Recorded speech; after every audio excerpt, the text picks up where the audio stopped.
बरेच लोक मला भेटले या सगळ्या गेल्या 2 महिन्यामध्ये, 1.5 महिन्यामध्ये.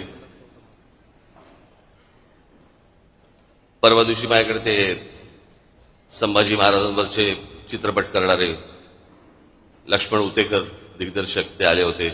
उत्तम दिग्दर्शक.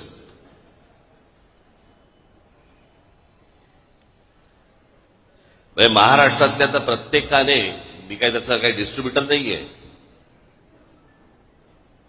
पण महाराष्ट्रातल्या प्रत्येक मराठी माणसाने तो चित्रपट पाहिलाच पाहिजे. कारण आमचे शिवछत्रपती ही प्रेरणा आहे. संभाजीराजे आमचे हे बलिदान आहे.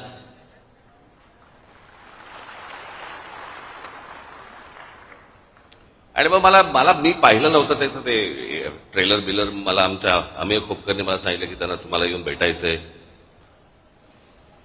म्हटलं काय आहे विषय? नाही म्हणजे त्याच्यामध्ये संभाजी महाराज. हा लाईट जरा कमी होईल का रे? हा माझ्या डोक्यात डोळ्यासमोरचा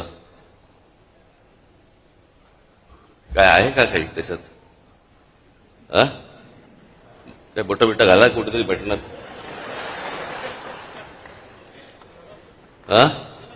अरे केला का? मला लागतं ना, मला कळ. बंद केलं तरी चालतो.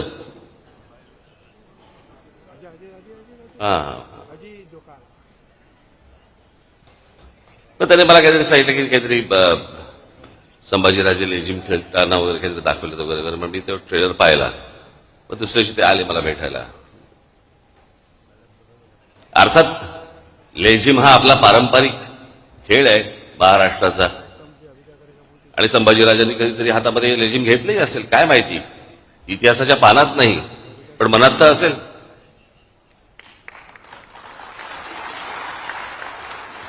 पण मी त्यांना म्हटलं त्यात त्या गाण्यावरनं म्हटलं चित्रपट पुढे सरकतोय का, की नुसतं गाणं आहे सेलिब्रेशनचं? ते बोलले नाही सेलिब्रेशनचं. म्हटलं मग कशाला चित्रपट कशाला स्टेकला लावताय? आपल्याकडे काय हल्ली सगळ्यांनाच इतिहास समजायला लागलाय. सगळेच इतिहास तज्ज्ञ झालेले आहेत. सगळ्यांच्याच एकदम भावना उफाळून येतात सगळ्या बाबतीत. पण म्हटलं काय आहे, म्हटलं चित्रपट पाहायला लोक जेव्हा जाणार त्यावेळेला औरंगजेबाने केलेले जे अत्याचार आहेत ते डोक्यात ठेवून म्हटलं ज्यावेळेला लोक जातील. आणि म्हटलं ट्रेलरमध्ये काहीतरी लेझिम बिझिम नाचता बिस्तार म्हटलं काढून टाका. म्हटलं ते म्हटलं उद्या असं आपण पकडूया. म्हटलं नंतर मी कोणाशी तरी नंतर बोलत होतो. म्हटलं रिचर्ड ॲटनबरोबर ज्याला महात्मा गांधी पिक्चर केला, आपल्या डोळ्यासमोर महात्मा गांधीचे काही काही आंदोलन येतात. पण चित्रपट पाहायला गेलो असताना आपल्याला असं एका सीन मध्ये दिसलं की महात्मा गांधी दांडिया खेळतात. कसं वाटलं असतं आपल्याला? खरं तर दिग्दर्शकाला टाकायचा पण असेल सीन, पण महात्मा गांधींच्या हातात एकच काठी असल्यामुळे दांडिया खेळता नाही आला. 2 घेऊन असे चालले असेल तर कदाचित आला असतं सीन. माहित नाही आपल्याला.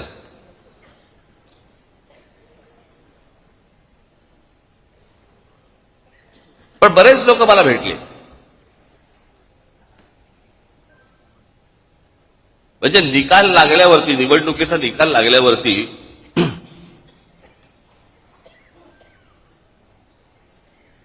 ज्या दिवशी निकाल लागला, मी बोलतोय तुम्हाला समजत असेल मी काय म्हणतोय ते, आणि सगळ्यांना माहिती आहे. महाराष्ट्रात निकाल लागल्यावरती मी पहिल्यांदा महाराष्ट्रात असं बघितलं सन्नाटा पसरला.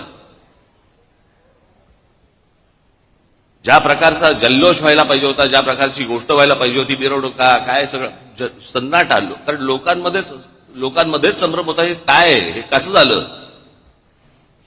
असा कसा निर्णय आला? माझ्याकडे एक व्यक्ती आली होती जी आरएसएसची म्हणजे संघाशी संबंधित व्यक्ती होती. त्यांच्याही मनामध्ये मला दिसलं की त्यांनाही पटलेलं नाही. त्यांनी फार छान वाक्य बोलले होते माझ्यासमोर.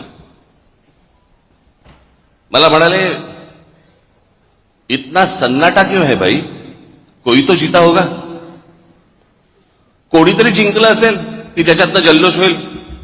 पण महाराष्ट्रामध्ये जो सन्नाटा पसरला ते कसलं होतं काय?